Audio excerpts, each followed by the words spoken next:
Hello friends, आज हम बात करेंगे कि लक्ष्य को कैसे प्राप्त करें। किसी भी व्यक्ति के जीवन में लक्ष्य का होना बहुत जरूरी होता है। बिना लक्ष्य के जीवन वैसा ही होता है जैसे बिना पतवार की नाव, जो बस इधर उधर बहती रहती है लेकिन किसी निश्चित दिशा में नहीं जाती। लक्ष्य निर्धारित करने के बाद उसे प्राप्त करने के लिए मेहनत, अनुशासन और सही रणनीति की जरूरत होती है।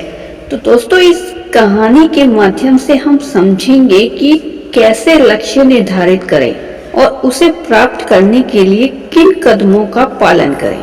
गांव के छोटे से कस्बे में रहने वाला अमन एक साधारण परिवार का लड़का था।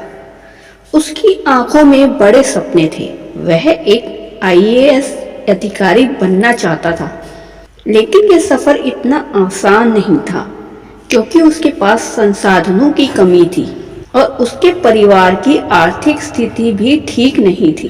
एक दिन अमन के पिता ने उससे पूछा, बेटा, क्या तुमने अपने जीवन का लक्ष्य तय किया है?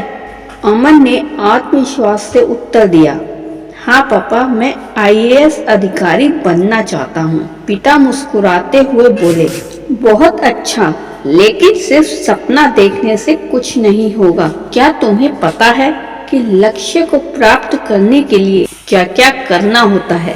अमन ने सिर हिला दिया क्योंकि वह नहीं जानता था कि कहां से शुरू करना है। तब उसके पिता ने उसे लक्ष्य प्राप्ति के महत्वपूर्ण चरणों के बारे में समझाया। नंबर 1, सही लक्ष्य निर्धारित करना।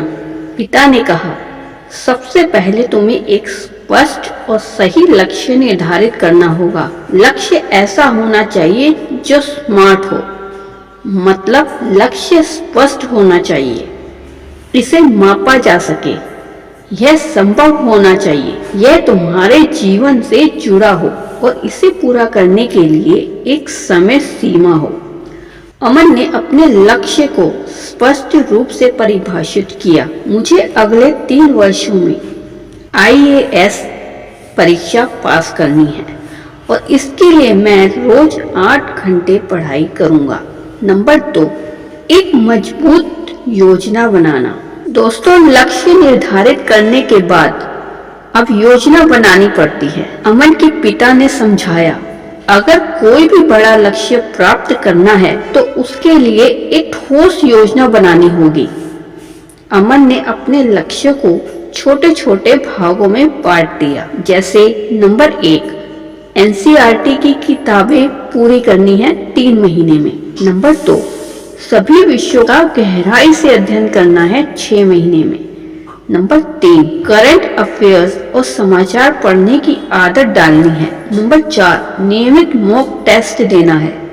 नंबर 5, शारीरिक और मानसिक स्वास्थ्य का ध्यान रखना है।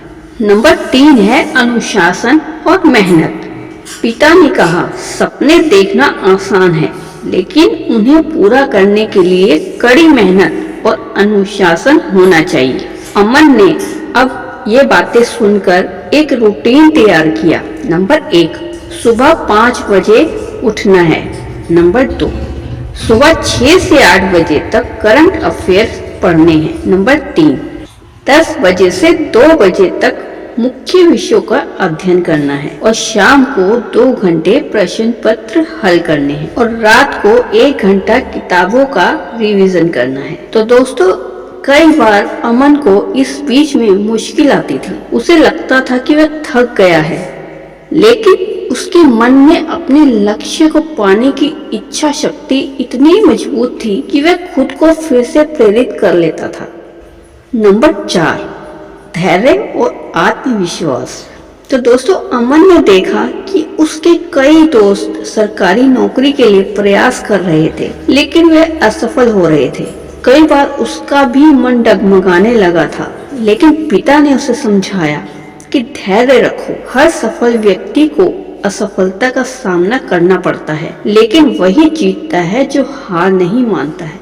अमन ने अपने पिता से ये बातें सुनकर अपने आप को खुद को मोटिवेट करने के लिए प्रेरणादायक किताबें पढ़नी शुरू कर दी।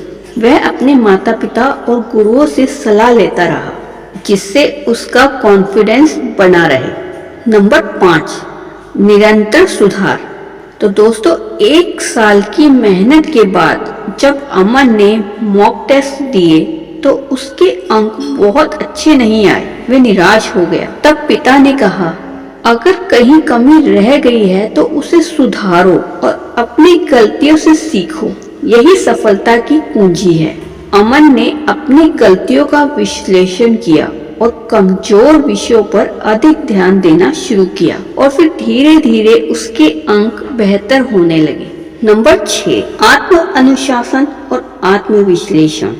जब परीक्षा का समय नजदीक आया तो अमन को और कठिन परिश्रम करना पड़ा। उसने सोशल मीडिया छोड़ दिया, दोस्तों से कम मिलना शुरू किया और पूरी तरह से अपने लक्ष्य पर ध्यान केंद्रित किया। उसने अपनी प्रगति को खुद ही आंकना शुरू किया और हर महीने देखता रहा कि वह अपने लक्ष्य के कितने करीब है। फिर दोस्तों 3 साल की कठिन साधना के बाद अमन ने IAS की परीक्षा पास कर ली। जब उसका नाम फाइनल लिस्ट में आया तो उसके माता पिता की आंखों में खुशी के आंसू थे।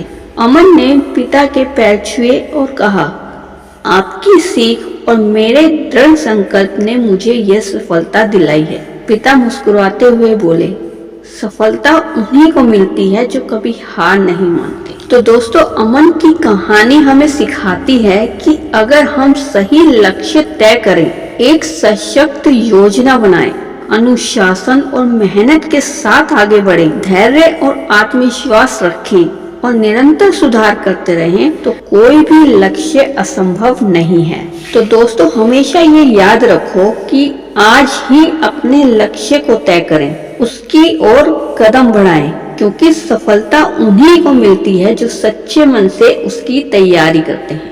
दोस्तों उम्मीद करती हूँ कि आपको ये वीडियो अच्छी लगी होगी। अगर अच्छी लगी है तो वीडियो को लाइक और चैनल को सब्सक्राइब जरूर करें और मिलते हैं नेक्स्ट वीडियो में। तब तक के लिए धन्यवाद।